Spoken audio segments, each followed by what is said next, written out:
Bonsoir mes chers amis, et avec un jour de retard, Rosh Chodesh Tov ou Mevorach, le mois de Shevat qui annonce le renouvellement, le mois de Shevat qui annonce donc cette fête extraordinaire de Toubou Shvat sur laquelle on aura l'occasion de revenir et qu'on a l'habitude de dire que Shevat, ce sont les initiales chez Nishma Besorot Tovot.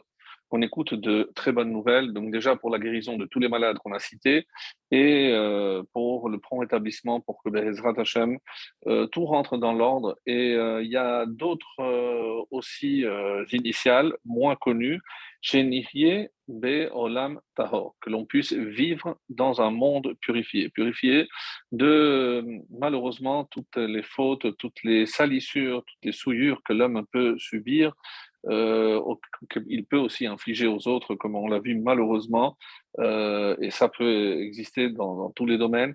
Donc, véritablement, que Hachem permette à tous les hommes sur cette belle planète Terre de retrouver donc la pureté dans les mœurs, la pureté dans la pensée. Et on va déjà avancer justement dans ce domaine par rapport à une mitzvah extraordinaire qui se trouve dans la paracha de notre semaine, dans la paracha de Bo. Alors, je tiens à préciser donc que dans la paracha de Bo, il y a en tout 20 mitzvot. C'est la paracha qui parle littéralement de la sortie d'Égypte avec toutes les mitzvot qui sont liées à la sortie d'Égypte et à ce premier seder que nos ancêtres ont fait en Égypte. Alors, il faut distinguer, puisque on ne le fait peut-être pas souvent, qu'il y a ce qu'on appelle Pessar Mitzrayim et Pessar Dorot. Le Pessar tel que nos ancêtres l'ont vécu en Égypte et le Pessar tel que ceux qui sont sortis d'Égypte déjà vont continuer à perpétuer cette fête jusqu'au temple, jusqu'à nos jours aujourd'hui, même si on n'a pas l'essentiel, évidemment, le temple pour pouvoir apporter le Corban Pessah. Et en parlant du Corban Pessah, donc nous savons très bien que eux, nos ancêtres en Égypte, ils l'avaient attaché depuis le 10 du mois pour le sacrifier le 14 et qu'il fallait le manger le 15, la veille du 15, donc le moment de la sortie. Et à ce sujet, donc, il y aura aussi une question puisque le Corban portera le nom de Pessah, parce que Pessah veut dire passer par-dessus, comme en anglais, pass over. Et donc le problème, c'est que quand est-ce que Dieu est passé par-dessus? C'est lorsqu'il a frappé la dernière plaie qui est décrite dans cette paracha, donc la plaie de Makat Bechorot, la mort des premiers-nés. Donc à ce moment-là, Dieu va passer par-dessus. Donc comment on a appelé déjà le Corban Pessah, Pessah, alors que normalement, on aurait dû le nommer, puisque pour l'instant, Dieu n'est pas encore passé par-dessus. Donc ça, c'est une question que pose un rave actuel, très original. Donc on essaiera peut-être d'apporter quelques éléments, peut-être pas une réponse, mais quelques éléments, puisque comme vous le savez, ces signes qu'on va mettre, on va prendre de l'hysope, d'un rameau, on va tremper dans le sang pour badigeonner nos linteaux, et on dit que c'est Abraham, Yitzhak et Yaakov, donc il y a plusieurs explications qu'on a déjà vues les années précédentes, que vous trouverez dans différentes Haggadot, et même si on est à peu près à 2 mois et demi, plus exactement à peu près, donc 2 mois et demi, non, puisqu'il y a deux Hadar, de Pessah, donc il est bon de commencer déjà à se renseigner. Alors, ce qui est assez curieux, c'est qu'il est rapporté dans l'enseignement de nos maîtres que la paracha de la sortie d'Égypte, que ce soit Bo ou Béchala, doivent être lus pendant le mois de Shevat. Donc, assez curieux, pourquoi je dois relier ces parachiotes au mois de Shevat. Donc, ça fait peut-être partie d'une question qu'on répondra la semaine en avant-première. La semaine prochaine, lorsqu'on parlera dans la paracha de Béchala, qui tombe toujours à proximité de Toubou Shvat, et comme les deux sont liés, donc on laissera cette réponse pour la semaine prochaine. Donc, pour ce qui est de notre cas, nous, pour savoir donc par rapport au contenu essentiel de notre paracha, comme vous le savez, il y a, je disais, donc dans cette paracha, 20 mitzvot, euh, 20 mitzvot dont quelques-unes font partie, donc 9, ce qu'on appelle 9 AC, 9 des mitzvot, des commandements positifs, et 11 lota AC, par exemple, tout ce qui touche Pessah et manger la matzah, ne pas manger le chametz, ça c'est une mitzvah négative, une mitzvah positive. Et il y a d'autres mitzvot qui n'ont rien à voir avec la sortie d'Égypte, en tout cas en apparence, qui ne sont pas liés aux mitzvot. Et quels sont ces quatre? Il y en a quatre. Il y a quatre mitzvot qui ne sont pas apparemment liés avec la sortie d'Égypte. Alors, je les ai notés ici. Voilà. Donc, par exemple, il y a les téphilines. Donc, pourquoi? Qu'est-ce que la mitzvah des téphilines, est-ce qu'elle est liée à la sortie d'Égypte? Non, pas forcément. Il y a aussi la kedushat du Peter Rechem, donc de sanctifier le premier-né, Kadesh Likol Bechor.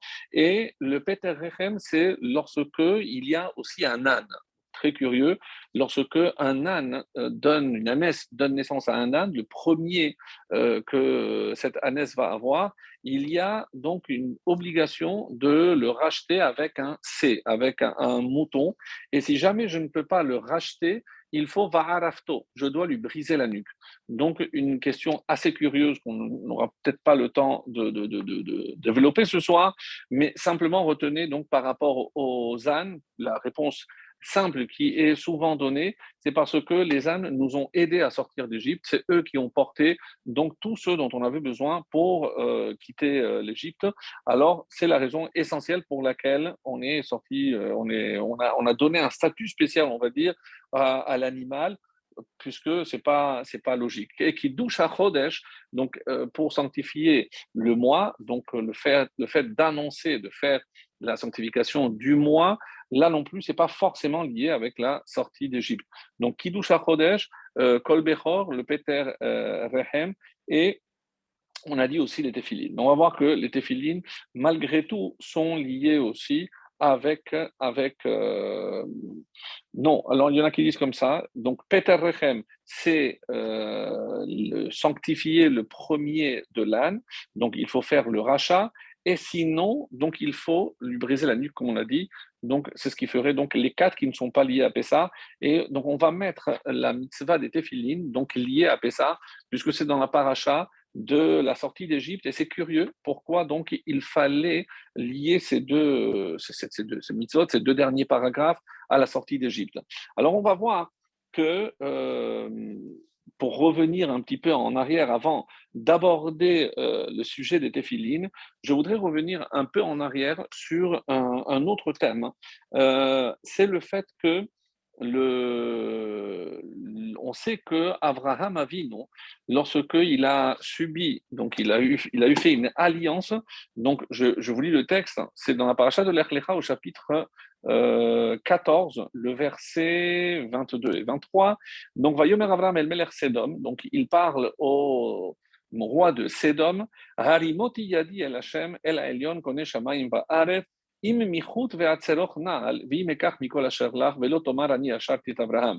la traduction, donc je lève la main devant Hachem, le Dieu suprême, auteur du ciel, si depuis un fil jusqu'à une lanière de chaussure, et si je prends de tout ce qui est à toi, afin que tu ne dises pas, c'est moi qui ai enrichi Abraham, loin de moi, si ce n'est ce qu'ont mangé les jeunes hommes, ainsi que la part des hommes qui m'ont accompagné, à Ner et Shkol Mamré, eux prendront leur part, moi je ne prends rien. Et ici, donc, il est question de deux exemples bizarres. Il dit michout, donc d'un fil, et seroch naal, c'est la lanière d'une chaussure. Les Rachamim se posent la question, mais pourquoi il a utilisé cette expression? Et il n'a pas voulu toucher à quoi que ce soit de Sédom. Donc, on sait que lorsque on accepte un cadeau, évidemment, il y a quelque chose, il y a un lien qui s'établit avec la personne qui nous a donné ce cadeau. Mais il faut aussi imaginer que par rapport on va dire, au trait de caractère de celui qui donne, est-ce que le cadeau est vraiment donné de bon cœur ou pas? Sachant que ce que représente ces dons, donc comment ils étaient avares, comment ils étaient anti-chesed, Abraham n'a pas voulu profiter de rien du tout. Et par ce mérite, viennent les Chachamim et nous disent, parce que tu as utilisé ces deux expressions, sache que tes descendants vont avoir deux mitzvot, une avec un fil et l'autre avec une lanière. Vous l'avez deviné, mes chers amis, donc ce sont les téphilines, c'est la lanière, Et le fil, ce sont les titillot, les talites. Donc, c'est curieux parce que avant, il fut un temps où on était recouvert du talit et des téphilines toute la journée. Aujourd'hui, on ne la met que le matin. Et pourquoi on a choisi le matin? Puisqu'on a dit, et c'est une très belle réponse qui dit que puisque ces deux mitzvot, et le talit et le téphilin, on les a eus grâce à Abraham, et que Abraham a imposé, donc a instauré la prière de Shachrit le matin, donc en signe de reconnaissance par rapport au fait que ces deux mitzvot, on les lui doit, alors on a on a accompli ces mitzvot le matin, le Shachrit. Il y en a qui disent qu'une fois qu'on aura compris que le talit est une protection, et on va essayer aussi d'analyser que représente le téphilin, pour savoir pourquoi on le fait le plus tôt possible, dès que le jour se lève, la mitzvah commence. C'est vrai que je peux jusqu'au coucher du soleil, mais Zerizim Magdimim, la mitzvah, donc il faut s'empresser, quand une mitzvah se présente, il faut s'empresser de la faire, surtout si le temps risque de passer.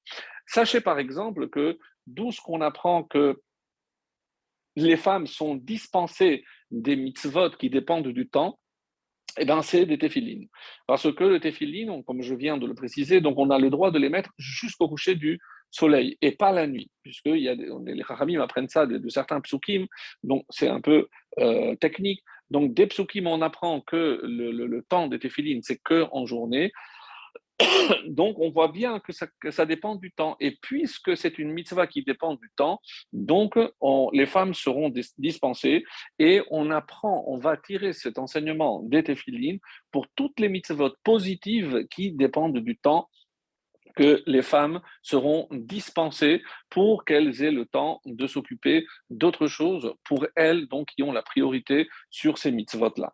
Alors, il est dit, donc, et ça c'est important pour que l'on comprenne, on va dire, le contenu essentiel, c'est que dans cette paracha, donc, on va assister aux trois dernières plaies, même si on l'a cité la semaine dernière, donc je me permets de rappeler comme le moyen mémotechnique donné par le Baal HaTurim, Bo c'est 2 et 1, 3, les trois dernières, qui sont Arbé, donc Rocher et Makat Bechorot, qui sont les sauterelles, les rochers, l'obscurité et la mort des premiers-nés. Alors pourquoi ces trois mitzvot sont cités séparément?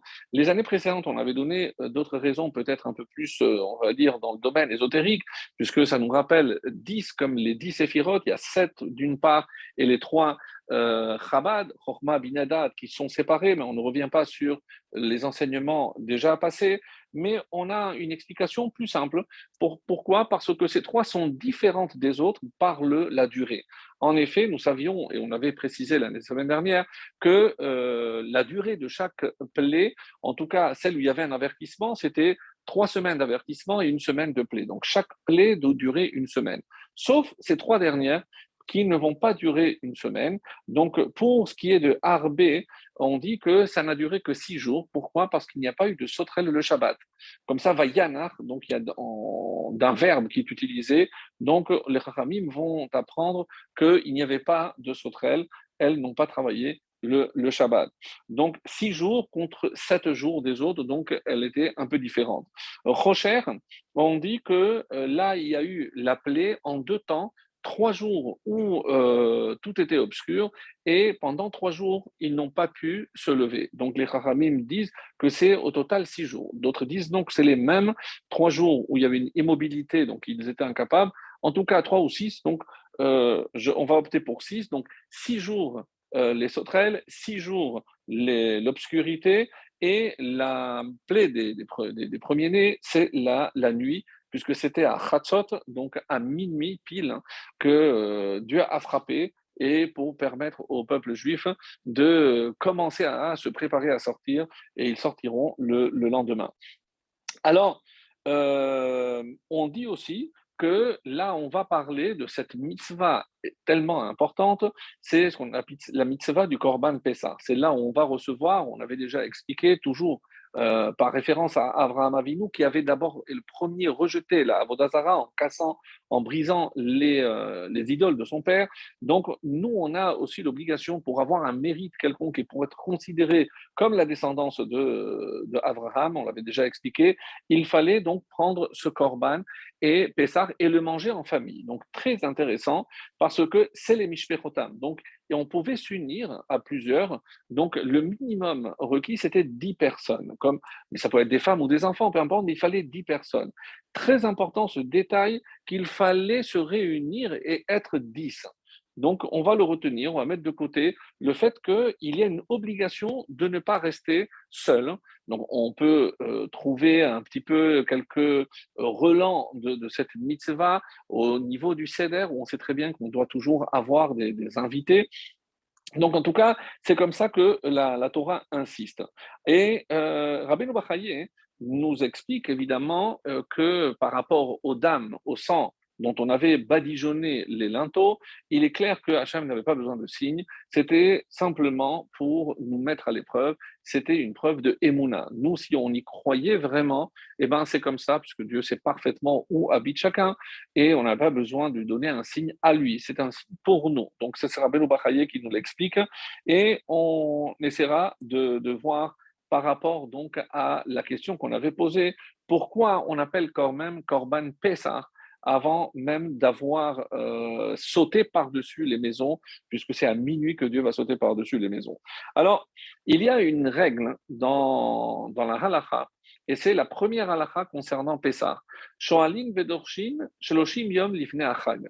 Donc, il y a une obligation de commencer à préparer une fête 30 jours avant.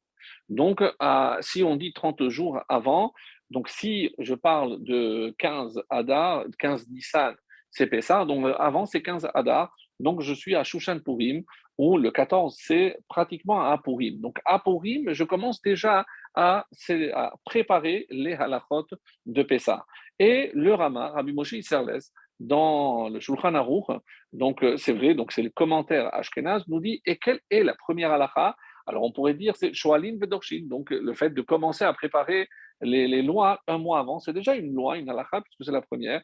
Mais le Rama, Rabbi Moshe Isserles nous dit quelle est cette première loi, très très intéressant. On nous dit qu'on doit acheter des chitines, on doit acheter des blés et les distribuer aux pauvres.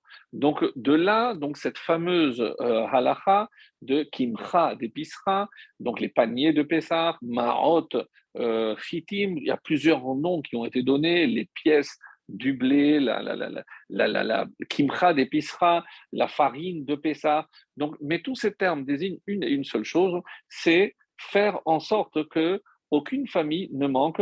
Alors, essentiellement, ici, on parle de chitin, c'est de matzah, puisque avant, on pouvait chacun confectionner sa matzah. Alors, c'est vrai que la matzah, surtout faite à la main, elle est chère, donc il faut que tous les juifs puissent se procurer cette matzah.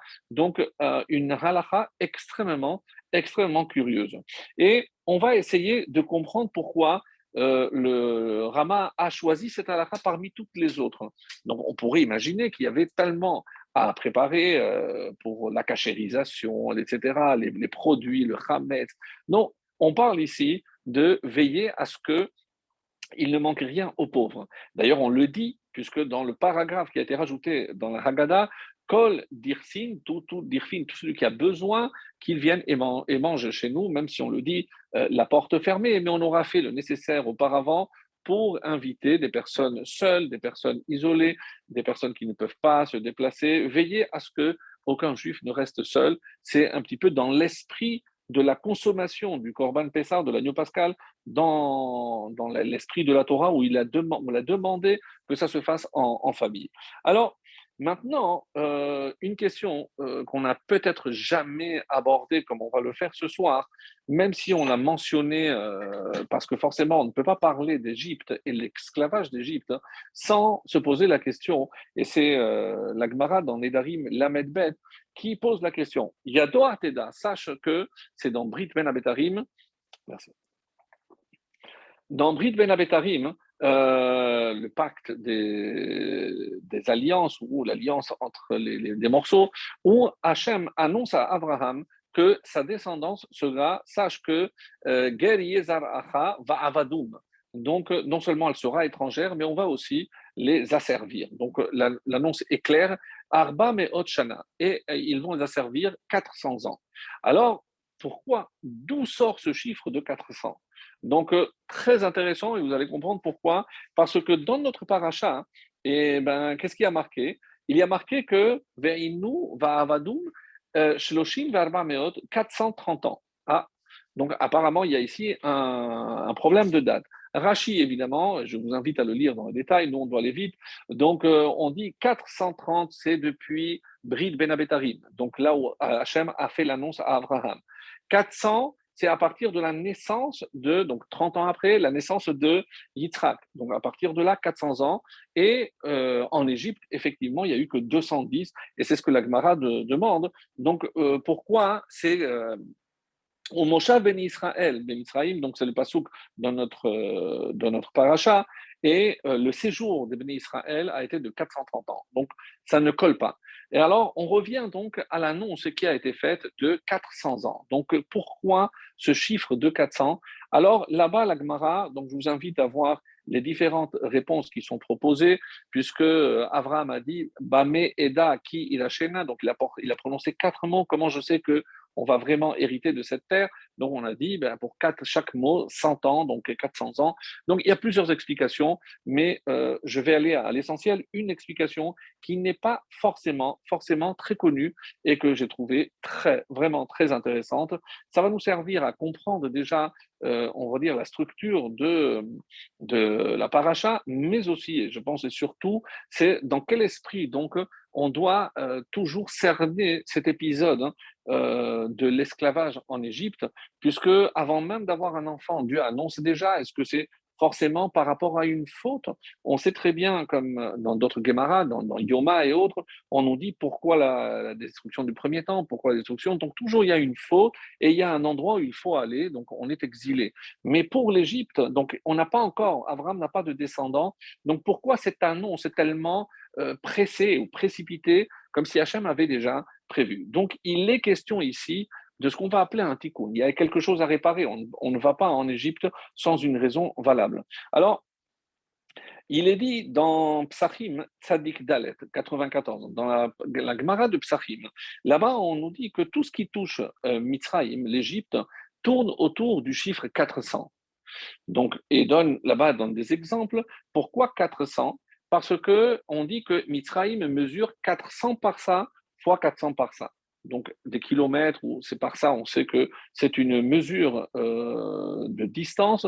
Donc, 400 par ça fois 400 par ça. Donc, la mesure d'Égypte est liée à 400.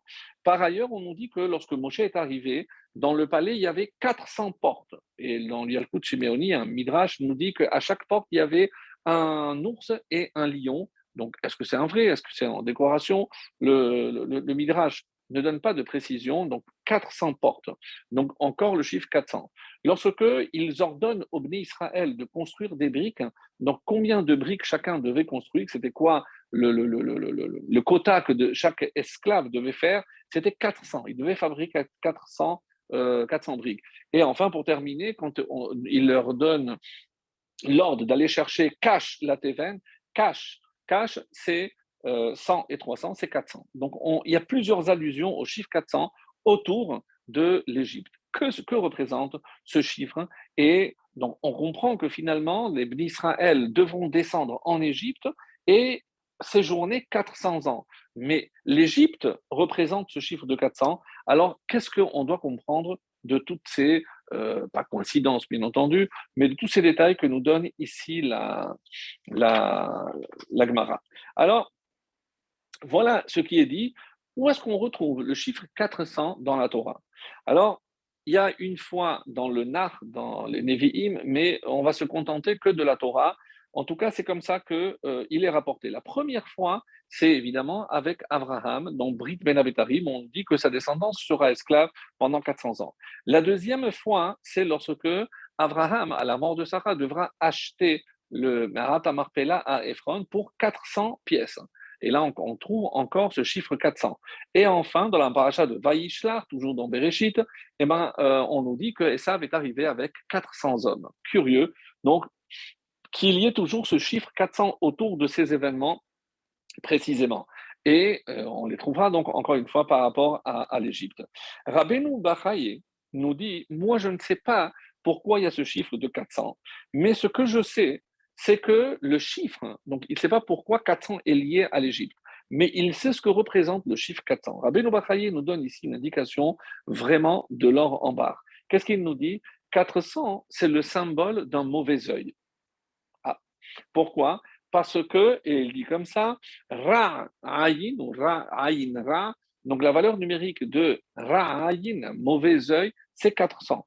Donc tout est lié à 400. Alors on peut évidemment essayer de comprendre que lorsque Ephron, il a un mauvais œil parce qu'il demande, alors qu'il avait dit qu'il allait donner gratuitement, donc on peut imaginer aussi que Esav, il avait un mauvais œil par rapport à son frère qui lui avait tout pris, mais on n'a pas encore, et c'est ce que Rabbeinu Bachai a dit, le lien avec l'Égypte et pourquoi on sera en Égypte, on ne sait pas encore. Alors, un peu de patience et vous allez voir, c'est vraiment fascinant. Alors, quand on voit dans Pirkei Avot qu'on doit on doit faire partie des disciples d'Abraham Avinu. Donc, Abraham Avinu est défini comme quelqu'un de Tov Ayin. C'est Tov Ayin, on dit que il avait un bon œil. Donc, il y a plusieurs définitions. Qu'est-ce que c'est avoir un bon œil? Et il y a une explication vraiment à couper le souffle, et c'est celle que donne le Ya'abetz. Qu'est-ce que le Ya'abetz donne comme explication? Alors, il dit Tov Ayin, chez la Sheni, Yiye Yoter Tov Mimeni. Alors, lorsque je ne souhaite de mal à personne, je souhaite du bien, comme moi. Donc, mais non. Tov Ayin, et c'est le Yarbès qui donne cette réponse extraordinaire. Donc, lorsque je souhaite le mieux pour l'autre plus que pour moi-même. Donc ça, vous allez me dire, c'est utopique. On l'a vu une seule fois dans l'histoire, et c'est évidemment avec Rachel, où elle s'est mise un petit peu en retrait pour laisser la place à sa sœur. Elle souhaitait que sa sœur, oui, puisse épouser l'homme que elle cherchait à épouser. Donc Rachel, et c'est pour ça qu'on va dire, par exemple, que Yosef ben Porat ale ayin. Donc il avait une protection, veid gularov bekereva aretz, donc même ces enfants qui sont bénis, Malach Agoloti, et qu'ils pullulent comme des poissons. Et pourquoi on a pris le poisson et l'œil? Parce que toute la descendance de Yosef, l'Osholet Bahem Ainara. Donc eux, ils sont à l'abri du Ainara, ils n'ont pas de Ainara. Alors, donc, reste à savoir, et c'est pour ça que je vais le dire, mais vraiment avec beaucoup de crainte, puisque même si ça n'a pas été écrit clairement, mais en faisant des recoupements, on va trouver des exemples, parce que, et là, je demande vraiment beaucoup d'attention, c'est le Kliyakar. Le Kliyakar, donc un des commentateurs donc, de la Torah, nous dit que qu'est-ce qui se passe avec les Shevatim?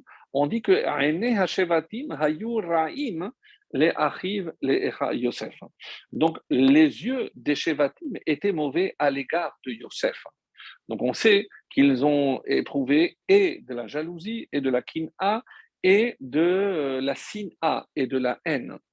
Curieusement, donc kin'a et sin'a, les deux initiales, c'est cash. Kin-a, jalousie, sin-a, haine. Donc, cash. Et cash, on avait dit que c'était 400. Donc, pourquoi les enfants d'Israël, de Yaakov, devaient descendre en Égypte? Parce que eux, il y avait du mauvais œil entre eux. Donc, il fallait aller réparer. Et là, le Rav Dessler nous complète cette image en disant, si on fait attention à chaque fois qu'on a été dans un pays en exil, c'est que ce pays-là est incarné en quelque sorte le défaut que nous devions nous réparer. Donc, on voyait ce défaut chez eux, on se dit, tiens, comment ils peuvent agir de la sorte? C'était pour que l'on fasse comme si Hachem nous mettait devant un miroir. Donc, on sait que l'Égypte avait, maintenant je reprends le fil, puisque l'Égypte passe autour du chiffre 400, ça veut dire que l'Égypte avait représenté le mauvais œil. Donc les enfants de Yaakov qui avaient ce mauvais œil entre eux, il fallait qu'il aille pour réparer. Et on va dire, le cadeau que Dieu a fait, c'est de réduire de 400 à 210. Bon, sauf si je prends que depuis Yitzhak, je compte et il y a effectivement 400. Et comme on l'avait expliqué, Yitzhak a fait un cadeau, il a donné une lettre et au lieu d'écrire avec Sin qui vaut 300, il a accepté d'écrire avec Sadi qui vaut 90. Donc la soustraction donne 210. Donc il a offert en quelque sorte 190 ans au peuple juif, aux descendants, pour ne pas que cet esclavage dure encore plus longtemps. En tout cas, voilà comment il est dit que pourquoi maintenant il fallait que les enfants d'Israël aillent en Égypte. Pourquoi? Et qu'est-ce qui s'est passé en Égypte? Alors, là, c'est un Zohar qui se trouve au début de la paracha de Shemot. Alors, je vais vous faire juste un résumé de ce que ce Zohar dit. Et on nous dit qu'il ne faut jamais manger chez quelqu'un qui a un mauvais œil. Donc, si le pain qu'il me donne est donné avec un mauvais œil, eh ben, c'est comme s'il était empoisonné. Oui, oui, c'est exactement les mots qui sont utilisés par le Zohar.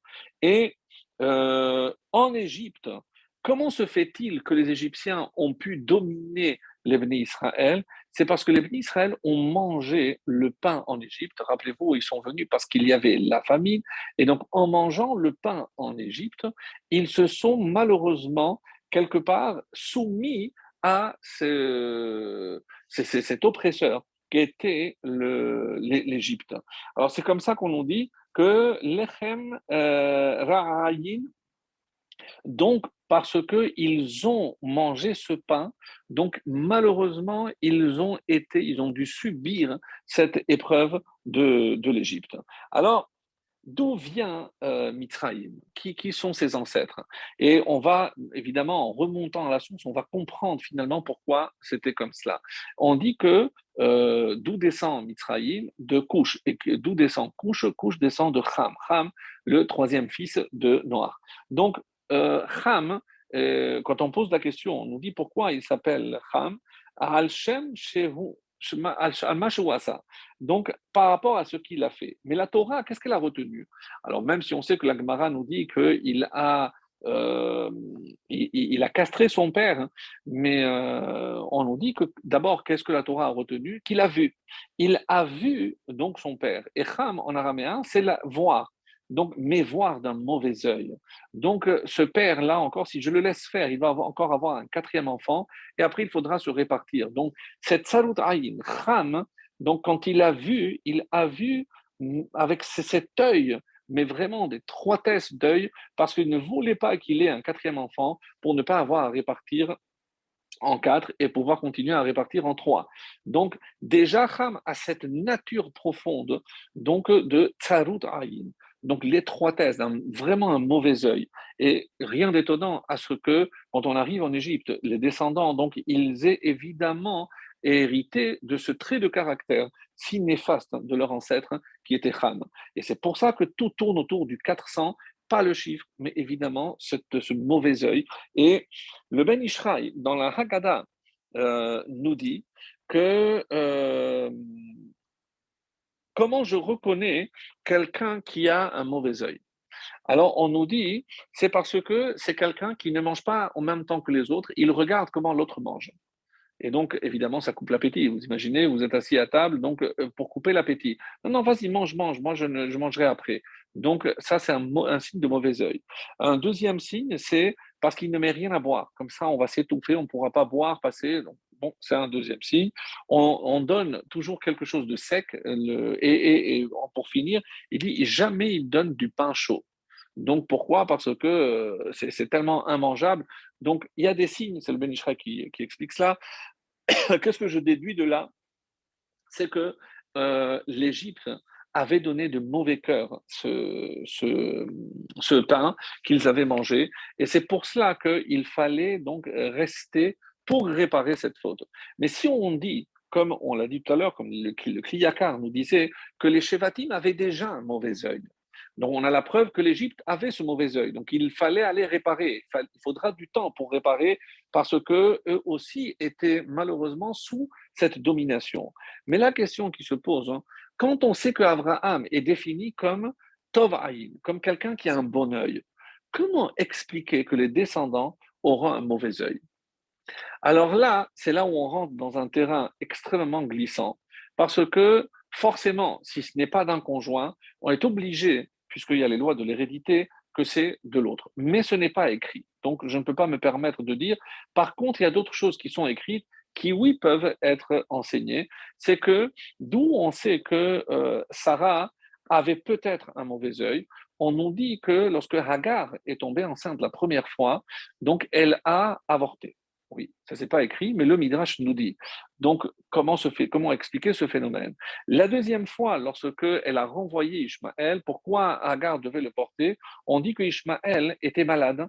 Donc, quand elle a vu Sarah, et donc elle avait certainement une puissance dans l'œil, et donc elle a vu, et on dit que Ishmaël avait de la fièvre. C'est pour ça que, évidemment, qu'Abraham, rappelez-vous ce qu'on avait expliqué, qu'Abraham, évidemment qu'il avait donné assez d'eau, mais comme il avait la fièvre et qu'il buvait plus que la quantité nécessaire. Donc, elle est restée à un moment donné sans eau, ce qui explique qu'il a fallu ce miracle de l'ange qui se dévoile pour lui dire qu'il y avait un puits. Donc, qu'est-ce qu'on va dire par là? C'est que quelque part, hein, donc on voit qu'il y a des lois de l'hérédité, mais qu'il y a surtout un tikkun à faire, une réparation à faire. Et dans Psachim, dans le traité de Psachim, page 113, il y a un enseignement magnifique et qui va nous permettre de peut-être fermer cette première partie avant de retourner sur la fin de la paracha et de parler des téphilines. Donc, qu'est-ce qui a marqué Tanou Rabanan, on a enseigné dans une braïta, Shelosha Ohavim Zedze. Il y a trois qui éprouvent beaucoup d'amour l'un pour l'autre. Alors, je pourrais vous laisser deviner, c'est extrêmement difficile. En tout cas, voici ce qui a marqué les guérim. Alors, est-ce que dans le mot guérim, c'est des étrangers? Parce que, évidemment, lorsqu'on est étranger, eh ben, on se serre les coudes quand on va quelque part, ou comme les nouveaux immigrés, donc ils se serrent les coudes entre eux. Ou les guérim, c'est aussi les convertis. N'oubliez pas, c'est que les convertis, donc c'est sûr qu'il y a un lien entre eux, puisqu'ils ont subi le même processus, la même expérience. Donc, en tout cas, au Havim Zedze, il y a un amour entre étrangers. Ensuite, les Ravadim, les esclaves, puisque évidemment, il y a un partage d'un sort qui n'est pas des plus enviables. Et ce qui explique que là aussi, on est obligé de se serrer un petit peu les coudes. Donc, entre esclaves, on dit qu'il y a un véritable amour. Et la troisième catégorie, et là je n'ai strictement rien à dire, c'est les orvim, c'est les corbeaux. À part qu'ils sont noirs et que c'est Dieu qui doit nourrir les petits corbeaux parce qu'ils naissent blancs et que les parents les rejettent. Donc, mais on ne sait pas pourquoi. En tout cas, je n'ai pas trouvé d'explication pourquoi il y a ce troisième exemple qui est les corbeaux. Quoi qu'il en soit, on dit qu'il y a un midrash qui nous dit, on avait parlé tout à l'heure, que chacun avait un quota à faire, 400. Et donc, si moi, j'étais costaud, donc j'avais terminé de fabriquer mes 400 briques, donc je pouvais rentrer et me reposer. Non. Que faisaient les Juifs? Ils allaient aider ceux qui n'arrivaient pas à terminer leur quota. Et donc, on dit que si une des raisons pour lesquelles Hachem a écourté leur séjour en Égypte, c'est qu'ils avaient déjà réparé. Ils sont allés là-bas pour réparer le mauvais œil. Mais lorsque Hachem a vu que comment un avait pitié de l'autre pour l'aider au lieu d'aller se reposer, Hachem, il a dit, c'est le temps de leur libération. Et c'est comme ça qu'on dit, et on comprend maintenant pourquoi dans le Corban Pessah, ce qui était le plus important, c'est évidemment de manger ensemble. Parce que cet esprit qui va permettre au peuple juif de recevoir la Torah, qu'est-ce qui est dit? Que ish echad belev echad. Donc, on va atteindre cette unité exceptionnelle qui a fait qu'on a pu recevoir la Torah. Et maintenant, je comprends aussi, mes amis, pourquoi la première halakha concernant Pessah, c'est veiller à ce que les pauvres aient tout ce dont ils ont besoin. Parce que si je n'ai pas compris le pourquoi des 400 ans, le pourquoi de l'esclavage, le pourquoi de la réparation de cette salut ayin, et à se demander, mes chers amis, si le fait que nous n'ayons pas encore la délivrance, c'est quelque part, non seulement on n'a pas compris ce message, mais peut-être qu'on n'a pas encore réparé. On dit toujours Ahavat Rinam, mais à quel niveau Ahavat Rinam? Je l'aime, je ne le déteste pas, mais c'est déjà pas mal. Non, ça ne suffit pas. C'est Et ici, il s'agit de ne pas avoir tsarut ayin, donc une étroitesse de vue. Lorsque je vois que l'autre a acheté une maison qui est plus grande que la mienne, que lui, il a agrandi, que moi, je n'ai pas eu l'autorisation, donc je vais aller le dénoncer. Et ça, je préfère ne pas préciser dans quel milieu on trouve des comportements pareils, mais rien d'étonnant, hélas, qu'on n'ait pas compris. Puisque pourquoi, comme on est sorti d'Égypte, en Nissan aussi, on va sortir. Mais parce que peut-être que grâce à Pessa, grâce au Corban Pessa, grâce à ce tikkun, à cette réparation, et qu'on ait tous ce bon œil. Donc peut-être pas souhaiter encore mieux pour l'autre que pour nous-mêmes, mais déjà la même chose. Ce serait extraordinaire. Donc, mais là, vous allez me dire, mais comment, lorsque quelqu'un émotionnellement, donc dans le cœur, que je ne peux pas contrôler, comment je peux imaginer que je vais aller contrôler le cœur en disant ne ressens pas de jalousie. C'est extrêmement difficile, mes amis. Alors, c'est vrai que il y a marqué comme ça, c'est que je ne pourrais peut-être pas contrôler le cœur, mais qu'est-ce que oui, je peux contrôler? C'est la pensée. La pensée, c'est-à-dire, donc, si je sens que je vais avoir une mauvaise pensée, donc il faut que je la freine tout de suite.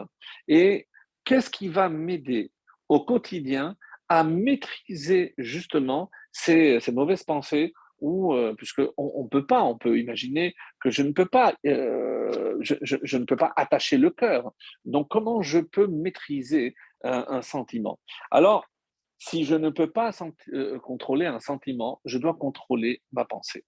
Alors, et ça vient ici, cette mitzvah extraordinaire que nous appelons les téphilines. Et vous avez remarqué que dans les téphilines, qu'est-ce que je fais? J'attache au kshatam, donc sur le bras, j'attache. Tout le monde le sait. Et sur la tête, je mets autour du cerveau. Donc, quelles sont les deux finalement facultés, euh, les deux organes que j'essaie de maîtriser? Alors, on peut dire que c'est le bras, que c'est l'action. Mais où est-ce que je mets le boîtier? Le boîtier est face au cœur. Donc, je dois contrôler mes émotions. Et qu'est-ce que je dois faire? Je dois attacher, je dois maîtriser. Et ensuite, je mets la tête. Donc, si je ne maîtrise pas, je ne peux pas maîtriser, puisque tout ce que je peux, c'est évidemment attacher, mais je ne peux pas le contrôler. Mais par contre, la pensée, oui. La pensée, je suis en mesure de maîtriser. Et il y a comme ça, c'est marqué comme ça, dans le Sefer HaChinuch, il est dit que l'homme, il est Baal Chomer, donc il est forcément attiré par la matière. Rappelez-vous la leçon qu'on avait donnée par rapport aux chaussures. La chaussure permettait de faire une séparation pour ne pas se laisser happer par la matière. Euh, donc c'est clair qu'un homme se sera attiré par sa ta'ava, par sa pulsion. Parce que la matière exige, pardon, la matière exige donc d'être assouvie, donc veut des plaisirs. ומאשר תשכון הנפש בגבולו של החומר ורחוקה מגבולה שהוא שמאי, לא תוכל לו ויגבר כוחו עליה תמיד. Donc, et comme nous, on est plus proche de la matière et qu'on est tellement loin de l'esprit, donc forcément la matière l'emportera. לכן צריכה panim leharbe shomrim mishchenara. C'est pour ça qu'il faut des shomrim, il faut beaucoup de gardiens. pen yakum aleha veyahargea, tzivanu akadosh baruch hu lehaamid shomrim giborim. Donc Hachem nous a demandé de mettre des gardiens vaillants pour surveiller. Chez Nitan, et quels sont ces vaillants? Chez Nitan, Arba Titiot, Be'arba Kanfot. Donc la première, c'est le Titit, grâce à Abraham. Donc il nous protège des quatre coins, c'est pour ça qu'on met sur les quatre coins. Mezouza, Beptachenu. Donc dans nos maisons, il y a les mezuzot qui nous protègent de mauvaises influences de l'extérieur, bien sûr. Ve'atefilin, Beyadenu, Beroshenu. Et les téfilines qu'on place sur le bras et sur la tête. Le'askirenu shelo natur acharei einenu ve'yeser machshavot livenu. C'est afin de nous maîtriser et de ne pas nous laisser malheureusement guider vers les mauvais penchants et surtout pas les mauvaises actions. Donc on voit que l'une des fonctions des téphilines, c'est essayer de maîtriser nos pulsions. Et on va essayer de comprendre par rapport à ces chiffres-là, que représente ce chiffre? Pourquoi il y a le chiffre 7 hein? Donc, vous avez remarqué qu'on met 7 tours dans le bras. D'où vient ce chiffre? Et on va maintenant rappeler quels sont les parachiotes qui nous parlent des téphilines. Il y en a quatre. Quatre, deux dans cette paracha de Beau, Kadesh li kol bechor et Vehaya Kieviacha. Donc les deux premiers passages qui sont inscrits à l'intérieur des boîtiers de téphilines, puisque ces deux paragraphes se terminent par Ukshartam leot, donc tu les attacheras, ils seront un signe entre tes yeux. Donc, de là, on apprend la mitzvah des téphilines. Et il y a deux autres paragraphes qui parlent aussi des téphilines. C'est le premier paragraphe du schéma et Vehaya imshamo atishmeru, les deux, le deuxième paragraphe du schéma dans la paracha de Devarim, dans Vaetranan. Alors, la question, c'est que s'il fallait mettre ces quatre paragraphes, puisque comme vous l'avez certainement vu, il y a quatre compartiments dans la tête et un seul au niveau du bras. Dans le bras, il y a un seul boîtier et tout le texte est écrit sur un même rouleau. Alors, dans le bras, donc le texte doit avoir quatre lignes, pas plus. Et pour le texte de la tête, il doit avoir 7 lignes. Donc, le texte doit être écrit sur 7 lignes. Et donc, chaque paracha, donc plié et rentré à l'intérieur donc d'une case, donc quatre cases. Alors, pourquoi il y en a quatre dans la tête et pourquoi il y en a une seule dans le bras? On va aussi en parler. Mais ce qui est très étonnant, et vous avez certainement remarqué qu'au niveau de la tête, hein, il y a la lettre Shin deux fois. Shin d'un côté, Shin de l'autre, un Shin avec 3 branches et un Shin avec 4 branches. Shin avec 4 branches, ça n'existe pas dans l'alphabet. Mais intéressant de remarquer que les 3 et 4, ça fait 7. Donc il y a le chiffre 7 au niveau de la tête et au niveau du bras, il y a les 7 tours. Donc on a le chiffre 7 aussi et dans l'un et dans l'autre. Donc par ailleurs, on a aussi donc la lettre Shin, donc 2 fois dans la tête et certains mettent le shin ici dans le bras, donc 3 lanières. Certains le mettent dans la main. Donc, en tout cas, chacun selon ses coutumes. Donc, pour reprendre la lettre shin aussi dans le bras, il y a le 7, il y a le shin, et ici, il y a le shin et les 7. Pourquoi 3 et 4? On dit que c'est les 3 matriarches et que 4 matriarches et les 3 patriarches, pardon. Mais on dit aussi et c'est assez intéressant. Donc, un Midrash nous dit qu'il y a une des tribus qui avait un pouvoir colossal et qui pouvait massacrer tous les ennemis qui se présentaient devant eux avec l'épée. Donc, ils pouvaient couper du bras jusqu'à la tête. Alors, pourquoi du bras jusqu'à la tête? Donc, intéressant comme remarque. Et les Chachamim nous font remarquer qu'ils avaient un mérite particulier, c'est qu'ils ne parlaient jamais entre le moment où ils mettaient les téphilines du bras et les téphilines de la tête. Comme vous le savez, d'après la halakha, c'est deux mitzvot distinctes. Donc, si quelqu'un a un pansement à la tête, ne peut pas placer, il met que celui du bras. S'il a, au contraire, ici, un plâtre, il ne peut pas mettre, alors il fera la bracha que sur la tête. Les Ashkenazim font deux brachot, les haniach et al mitzvah. Nous, les Sfaradim, on fait que les haniach et il ne faut pas parler pour pouvoir mettre. Si jamais on s'est interrompu, on fera nous aussi la deuxième mitzvah. De là, donc, on voit que c'est deux mitzvot distinctes. Pardon.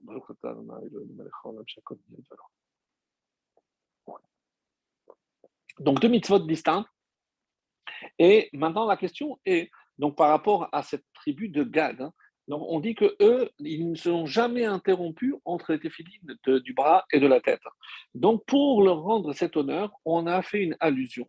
Gad, c'est Gimel et Dalet.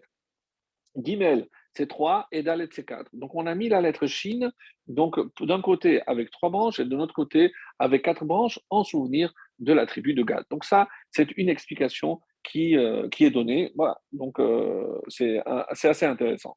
La question est, donc une des questions qu'on avait posées aussi, c'est quand est-ce qu'ils ont mis pour la première fois les téphilines? Et là, véritablement, on rentre dans une zone un petit peu d'ombre. Pourquoi? C'est pas précisé. Donc là, on voit que c'est à la fin de la paracha qu'ils ont reçu l'ordre. Est-ce que le temps après d'abattre pour prendre les pots et pouvoir confectionner, il y a des problèmes. Pourquoi? Parce que d'où on sait qu'il fallait un cube carré et noir, c'est Halakha le Moshe Misinaï. Donc, c'est au Sinaï qu'on va recevoir tous les détails. Donc, ce qui est intéressant, c'est alors pourquoi il y a cet empressement d'enseigner cette halakha. Qu'est-ce qu'il y avait de si grave, de si important pour enseigner tout de suite cette mitzvah des téphilines? Alors, il y a un rav qui s'appelle le rav Diskin qui nous donne une réponse très, très, très originale et qui nous dit, vous savez, le premier seder donc, n'était pas aussi long que le nôtre. Eux n'avaient pas besoin de parler, de raconter, ils le vivaient. Donc, ils n'avaient pas tellement de textes à lire. Il fallait manger le korban, ce qu'ils ont fait, il fallait manger la matzah. Alors, certains disent que eux n'ont pas eu de maror, puisqu'ils étaient encore en Égypte, on n'avait pas besoin d'un symbole de la Mériroute, ni de toutes les autres mitzvot. Donc, à part la matzah et le korban pessah, alors ils n'avaient peut-être pas besoin de tout le reste. Alors, qu'est-ce qu'ils ont fait le reste de la soirée? Parce qu'ils ont attendu quand même pas mal de temps avant de sortir. On dit que là, c'est Moshe est venu leur donner l'ordre de Kadesh Likol Bechor. C'est à ce moment-là qu'ils l'ont reçu. Et comme ils avaient abattu l'agneau pascal, ils ont pris la peau et les guidim et les tendons et ils ont fabriqué les premiers téphilines de l'histoire. Alors, ils les ont fabriqués pendant la nuit, puisqu'ils ne sont sortis que le lendemain. À quoi ils sont consacrés toute cette nuit? D'après le Rav Diskin, c'est à construire, à fabriquer les premiers téphilines de l'histoire. Alors, est-ce qu'ils étaient carrés? Apparemment non, mais même si c'était un boîtier où ils avaient mis les parchemins, ils avaient tout fabriqué tel qu'ils avaient supposé qu'il fallait le faire. Mais il reste quand même la question des deux derniers paragraphes, hein, qui vont être donnés alors que Moshe s'apprête, donc un mois et demi avant sa mort. Donc, il réunit tout le peuple, c'est le premier Shevat, un jour comme hier. Il réunit l'ensemble du peuple. El Adevarim Asher Bel Moshe, c'est le 5e livre de la Torah. Et là, donc, tout ce qu'il va dire, hein, et dont les paragraphes que je viens de citer, ont été dits à la fin, donc pratiquement un mois avant de mourir, puisqu'il mourra le 7 Adar. Donc un mois et 7 jours après. Donc comment imaginer qu'ils avaient, alors on peut imaginer qu'ils avaient laissé l'espace vide, comme certains préconisent, d'autres disent non, lorsqu'il a donné les détails, il a donné tous les détails. Et là, c'est comme ça que, par exemple, et où on sait qu'ils ont reçu tous les détails, puisqu'on verra la semaine prochaine, à partir de Béchalach, lorsqu'ils sont arrivés à Mara, et à Mara, on dit Sham Sam Lo Chok ou Mishpat. Donc rappelez-vous, il y avait de l'eau, de l'eau amère, et là, Moshe a dû jeter le bâton pour adoucir les eaux. Et on dit que là-bas, Dieu a donné Shrok ou Mishpat, donc un décret et une loi. De quoi s'agit-il? Alors là-bas, les Chachamim nous disent qu'il a donné les règles du Shabbat, mais qu'ils avaient déjà reçues en Égypte, les dinim, donc les mishpatim, de nommer des dayanim, kibud avaem, et certains disent para aduma. Pourquoi? Nous savons qu'il y a 3 catégories, Reduyot, Mishpatim et Chukim. Et comme un avant-goût de ce que la Torah va contenir, donc Dieu a choisi un exemple de chacun. Les Eduyot, des témoignages, c'est le Shabbat, comme le Pessah et les fêtes, ce sont des Eduyot, des témoignages d'un événement qui s'est déroulé. Donc Mishpatim, les lois logiques humaines, donc Kibud Avahem, le respect des parents, et Chukim, les lois irrationnelles, c'est la para Aduma. Donc, on va dire un échantillon, voilà le mot que j'ai cherché, donc un échantillon de chaque, et en tout, c'était l'échantillon de la Torah. Et pourquoi les tefilines? Pourquoi les tefilines, c'est à part? Pourquoi il n'a pas attendu la semaine prochaine pour parler aussi de ça? C'est une question. Donc, nous savons que à part ces mitzvot-là, il aurait aussi donné, il aurait aussi répété en quelque sorte les Sheva Mitzvot de Ben Noach, comme vous les connaissez très certainement, je les rappelle très rapidement, c'est Avodazara, idolâtrie, Gilou Yarayot, l'inceste et toutes les relations interdites, Shifrut Damim, le meurtre, et ensuite, pour se rappeler, c'est les 4 premières lettres de l'alphabet, Aleph, Bet, Gimel, Dalet, Aleph, Ever, Minachai, un membre d'un animal vivant, c'est l'interdiction, Birkat Hashem, donc croire en un seul Dieu, donc l'interdiction aussi de ne pas blasphémer, Gezel, le vol, et Dalet, c'est Dayanim, Dinim, donc d'imposer des juges pour faire appliquer ces lois-là. Donc, on va voir par exemple le Or HaChaim Akadosh, il dit, quand la Torah dit Vayu leot al yadecha, et ils seront un signe sur ton bras. Donc, ici, le bras, c'est curieux, mais yadecha, c'est écrit avec Ré à la fin, Et comme les Chachamim vont déduire, Yad Keha, c'est la main faible. Et c'est de là qu'on apprend que les téphilines doivent être mis sur la main gauche. Donc ici, le Chaim demande, mais c'est curieux, pourquoi? Parce que toutes les mitzvot, je les fais avec la main droite. On a dit oui, mais je mets avec la droite. D'accord, mais la mitzvah, finalement, lorsque je dois prendre le hétrog, même si c'est la main gauche qui me donne, mais au final, les 4 espèces, je les prends avec la main droite. Donc, lorsque je fais la tzedaka, lorsque je fais le kiddush, donc généralement, lorsque je bénis, donc c'est toujours la main droite. Donc, curieusement, ici, c'est la main gauche qui est mise en avant. Et ça, c'est assez curieux. Par exemple, lorsqu'on va dire pour les chaussures qu'il faut attacher d'abord la gauche. Et pourquoi? Et on nous dit parce qu'on attache les téphilines sur la gauche. Quel rapport, encore une fois, entre les chaussures et les téphilines? Oui, il y a un lien extrêmement étroit, puisque si on a compris quelle est la fonction des téphilines, la fonction des téphilines, c'est essentiellement maîtriser. Maîtriser, comme on l'a expliqué, et le Kliyaka, donc, va donner aussi un autre exemple. Donc, quand lui, il dit qu'on met toujours d'abord le bras et ensuite la tête, mais pour enlever, c'est à l'envers. Donc, on commence à enlever la tête. Pourquoi? Parce que lorsque la tête est placée, il faut qu'il y ait toujours les deux. Donc, je ne peux pas mettre la seule, sauf si cas de force majeure, bien sûr, mais si à la tête, il faut que l'autre soit. Donc, je ne peux pas commencer à ôter celui du bras parce que la tête se retrouvait tout seul, donc il faut les deux. Et c'est curieux. Donc, le bras, on avait dit, c'est les émotions, c'est le cœur.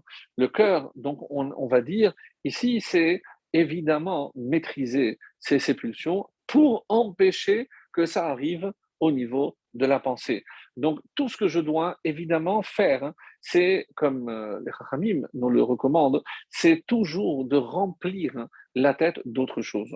Lorsque je sens que je suis assailli par une mauvaise pensée, je suis obligé de remplir ou faire autre chose, d'agir pour ne pas sombrer et ne pas laisser entrer, puisque si l'ennemi entre, une fois que l'ennemi est à l'intérieur, mes amis, c'est extrêmement difficile. Donc c'est pour ça qu'il faut mettre des barrières, il faut mettre des gardiens, comme on l'a lu, et pour rappeler ce que le rabbi de Lubavitch dit aussi, pourquoi il y a marqué Ukshartam leot al yadecha vayutafot benenecha, haïnu shebetefilin shel yad yesh mitzvat hakeshira. Pour ce qui est du bras, il faut attacher. Donc on dit, et c'est curieux parce qu'on dit les haniar, de placer. On ne dit pas l'ikshor, la bracha. Ve'ilu betfilin shel rosh, ze lihiot à la roche. Donc ici, on n'attache pas, on pose sur la tête. Pourquoi chez Yemunar? Vekevan shebeshel yad mitzvah hi akshira. Si je déduis que la mitzvah dans le bras, c'est justement attaché, kiyuma mitzvah hurak berega hakeshira. Donc, quand est-ce que j'accomplis la mitzvah? C'est lorsque j'attache. Aval betfilin shel rosh, c'est quand je place. Une fois que j'ai mis, j'ai accompli la mitzvah. Si je n'ai pas attaché le bras, donc je n'ai pas attaché, je n'ai pas accompli la mitzvah. Alors, nimtza, de kol rega verega shehu lavush mekayam mitzvah.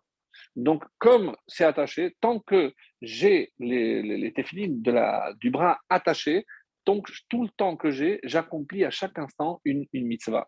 Et chez le Rosh mitzvah, chez Yul Munachim al Rosho, alors il dit comme ça. Qu'est-ce qu'il faut comprendre? Mahesber apenimi, donc l'explication profonde. Benogea lemidot shebalev. On parle ici des traits des pulsions du cœur, c'est-à-dire El libo shel adam birshuto. Donc, il n'est pas de sa possibilité de maîtriser entièrement le cœur pour le dévier et faire en sorte qu'il ne fasse que aimer Hachem. Alors quoi? Velachen, en mitzvat shel yad dehainu she avut avat she shi'abud ta'avat alev she yemunach. Donc là, il suffit pas de poser. Qu'est-ce qu'il faut faire? Attacher. Ki imrak ma'aseh keshira. L'ikshor et libo. Il faut attacher le cœur. Bedere itkafé, donc maîtriser le cœur. Lishlot ala atzmo shelo leotzi ta'avato mikoach el hapo'al. Pour que ce que le cœur ressent, je ne pourrai pas l'empêcher de ressentir, comme j'ai dit, la haine ou la jalousie. Donc je ne pourrai pas l'empêcher, mais je dois maîtriser.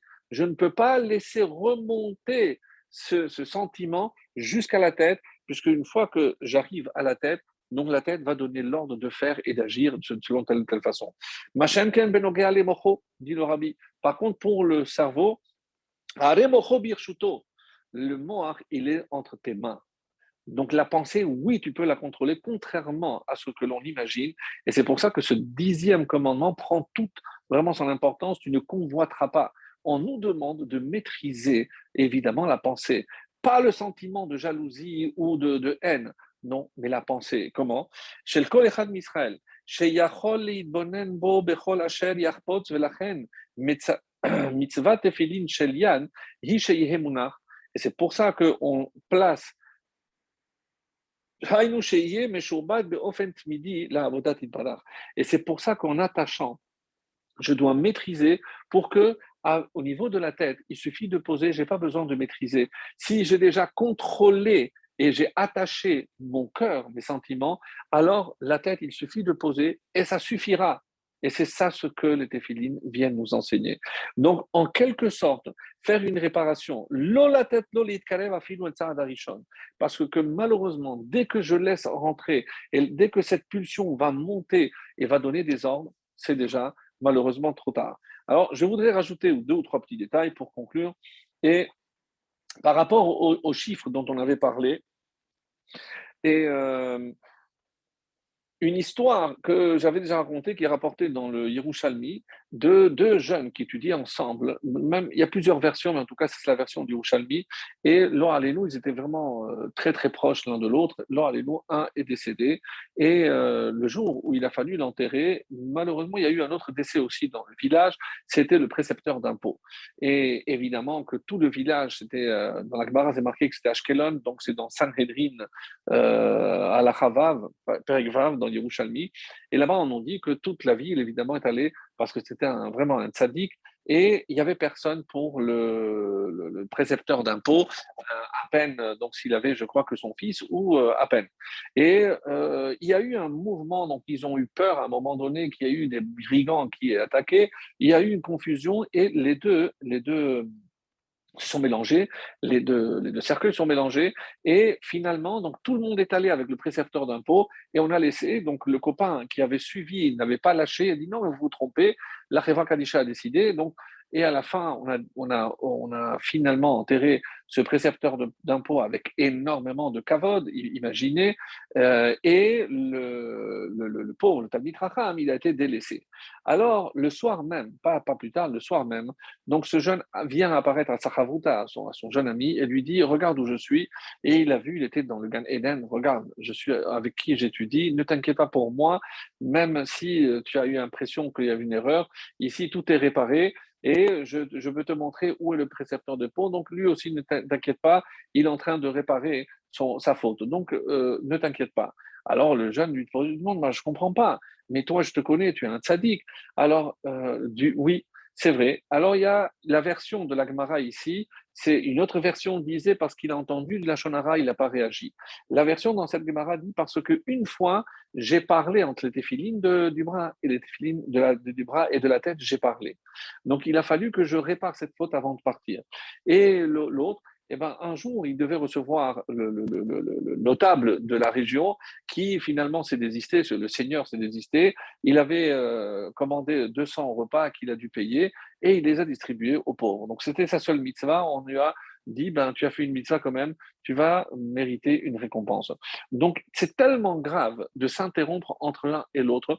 Pourquoi, mes amis? Eh bien, on est en train de comprendre. Parce que si je ne maîtrise pas tout de suite et que tout de suite je dois mettre les téphilines de la tête, pour ne pas laisser un espace justement à ce sentiment de se transformer en pensée qui se transformera malheureusement en acte. Donc, parler entre les deux téphilines, c'est évidemment un symbole. Mais ce que représente ce symbole, c'est savoir maîtriser son sentiment pour qu'il n'arrive pas au niveau de la pensée. Et c'est comme ça qu'on va dire ici que, quand j'ai dit qu'on mettait les mêmes choses, Shabbat, Samer Aleph, c'est là-bas qu'on dit que les téphilines, comme les chaussures. Rappelez-vous, qu'est-ce qu'on avait dit pour les chaussures? Les chaussures, puisque ça vient du règne animal, c'est pour maîtriser, donc dominer le règne animal. Donc c'est pour ça que là où Dieu est présent, là où il y a la Shekhina, je ne peux pas venir moi en tant que celui qui maîtrise la nature. Donc dans le Har Sinaï, où Dieu s'est présenté, dans le buisson ardent, pardon, dans le temple, évidemment, là où il y a la Shekhinah présente, je ne dois pas, j'ai pas besoin de séparer ou de montrer ma maîtrise. Mais cet instinct animal, c'est ça ce que je suis en train de maîtriser. Et de la même façon que j'attache, pourquoi le bras faible? Évidemment, parce que ça symbolise mes faiblesses. Donc, c'est pour ça, comme je dois maîtriser cette faiblesse, c'est comme ça que, mais ça n'explique pas pourquoi le chiffre 7. Et là, c'est une autre Gemara qui nous explique que c'est dans Souka Nunbet 52, où on nous dit que le Yetzer Hara a 7 noms. Ah, donc évidemment, ça fait tilt. Et qui a donné ces noms? Abraham a donné, David, Shlomo, donc plusieurs noms. C'est Ra, le méchant, Harel, un circoncis, Tamé, Soné, celui qui a haï, Mirchol, un obstacle, Even, une pierre, ou Tsephoni, donc c'est un serpent venimeux. Donc 7 noms. Vous comprenez maintenant pourquoi j'ai besoin de 7? Parce que ces 7 tours, c'est pour maîtriser le Yetzer Hara. Et parce que justement, par ces 7 forces, que représente le téphilin, je suis censé maîtriser le Yetzer Hara. Je ne peux pas le battre, mais le maîtriser, oui. Le maîtriser pour l'empêcher que justement ça n'aille dans la tour de contrôle, donc mon cerveau, et que mon cerveau ne donne des ordres qui risquent malheureusement après de finir par des actes que je risque de regretter. Donc, pourquoi les téphilines? Et il y a quelque chose ici de phénoménal, et donc je pense que ça sera, ouais, on va dire notre début de conclusion. Regardez comme c'est intéressant, et on dit que justement par rapport aux téphilines, la Gemara dans Rosh Hashanah, page 17, on dit, donc je pensais vous le lire, mais ça va être trop long, donc je vais vous le dire. C'est comment on appelle quelqu'un qui n'a jamais mis des tefilines? Karkafta shelo nar tefilin. C'est un crâne qui n'a jamais mis des tefilines. Donc curieux. Donc, et on dit Poshea Israël begoufan. C'est un fauteur dans son corps. Donc, ça n'a jamais été dit par ailleurs. Vous savez, par exemple, qu'il y a une mitzvah d'éduquer les enfants aux mitzvot. Je peux acheter même à 10 ans un loulav, un étrog qui soit cachère. Mais les téphilines, c'est très particulier. Il y en a qui disent que 2 semaines, une semaine avant, pas plus. Pourquoi? Parce que les téphilines, il faut un gouffre naki, un corps propre. La Gemara pose la question, mais qu'est-ce que ça veut dire un corps propre? Ça veut dire qu'il n'y ait pas de flatulence. Donc si j'ai mangé trop, que je puisse faire des actions qui... Mais attention, mais si ça nous arrive de le faire dans la souka ou en prenant...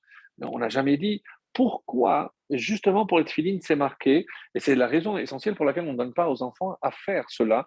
Et cette mitzvah reste vraiment très, très particulière. Alors, euh, Dieu nous dit, et c'est comme ça que c'est rapporté dans d'autres commentaires. Donc, quand tu nous as dit d'étudier jour et nuit, mais nous, on ne peut pas étudier, on doit travailler, etc. Dieu nous a dit, si vous mettez les téphilines, je compterai comme si vous étudiez la Torah tout le temps. Pourquoi? Parce que c'est marqué, les ma'an tiye Torah Hashem beficha, pour que la Torah d'Hachem soit toujours dans ta bouche. Et donc, tant qu'on met les téphilines, c'est pour ça qu'avant on mettait les téphilines toute la journée, donc c'est comme si on étudiait la Torah. Mais c'est incroyable, quelle puissance de cette mitzvah des téphilines. Alors, pourquoi je disais donc un gouffre naki, et on dit comme Elisha Abal Kenafaïm. C'est dans la Gemara Shabbat, même tête, page 49.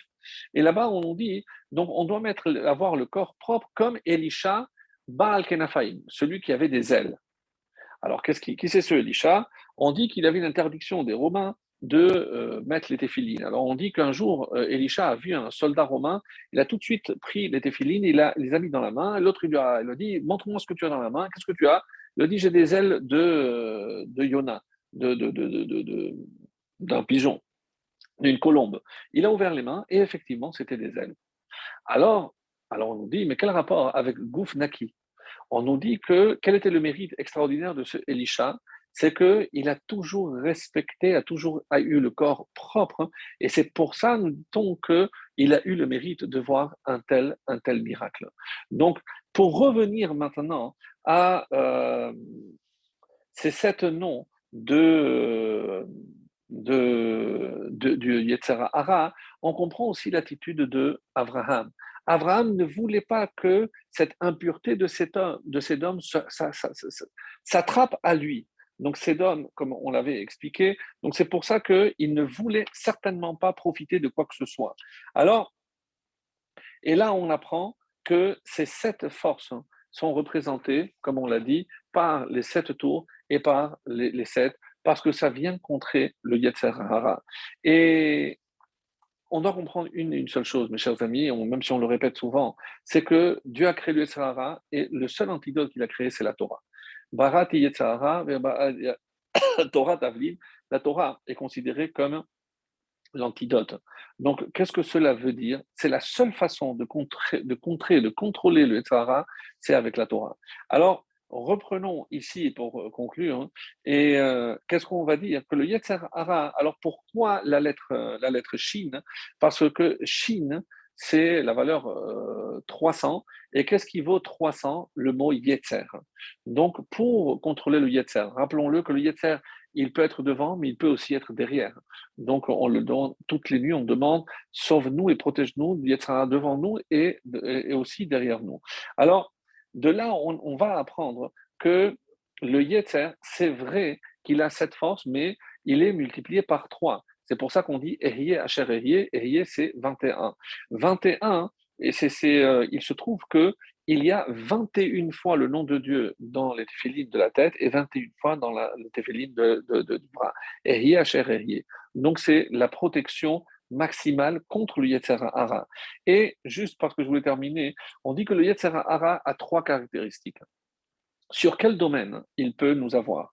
Ta'avani, c'est sur les pulsions, donc tout ce qui est la chair, les femmes, l'argent. Ka'asani, c'est la colère, les mauvaises midotes.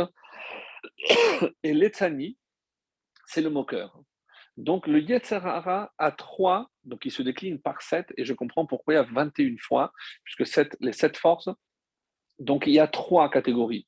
Alors, où est-ce que je retrouve, et on dit, les Chachamim vont nous dire que chacun, il y a un animal qui représente chacune des facettes du Yetzer Hara. Donc la première, c'est le Chamor. Et donc c'est pour ça, rappelez-vous, on a dit, on a commencé, pourquoi il y a la mitzvah de Peter Chamor, pourquoi on doit racheter, parce que racheter le Chamor, le C, c'est doux. Le Chamor, donc il est à Avtan. Donc, il le représente parce qu'il est Chamor, c'est Chomer, la matière. Donc, c'est la matière la plus basse, la plus vile, c'est-à-dire, quelque part, donc, l'attirance vers la matière. Et c'est la Chamor. Kaasani, donc, pour ceux qui ont vu, même pas en direct, les corridas, on voit qui représente le Kaas, la colère, c'est le Shor, le taureau. Et l'Etzani, on dit que qui est moqueur, donc les hyènes, ou plutôt le Keler ici, le chien. Alors, écoutez bien, puisque qu'est-ce qui est dit? C'est que quelqu'un qui se laisse aller à ce Yetzer Hara, donc c'est comme s'il était sous l'emprise de l'âne, du taureau et du chien. Si je prends les initiales, Chamor, c'est Chet, Shor, c'est Shin, et Kaf, c'est Chaf. Je prends les initiales, qu'est-ce que j'obtiens? Rocher. Rocher, c'est l'obscurité. C'est l'avant-dernière Maka plaie dans cette paracha.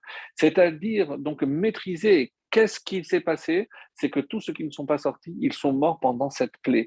Ils se sont laissés entraîner entre les griffes du Yetzer Hara. Et c'est comme ça qu'il est expliqué. Et pourquoi maintenant, comment je lutte avec ce rocher? C'est pour ça que les lignes sont noires, ils sont aussi chachor, ils sont noirs. Donc je lutte entre, mais pourquoi? Parce que la lumière est à l'intérieur. Mes amis, la lumière est à l'intérieur de nous.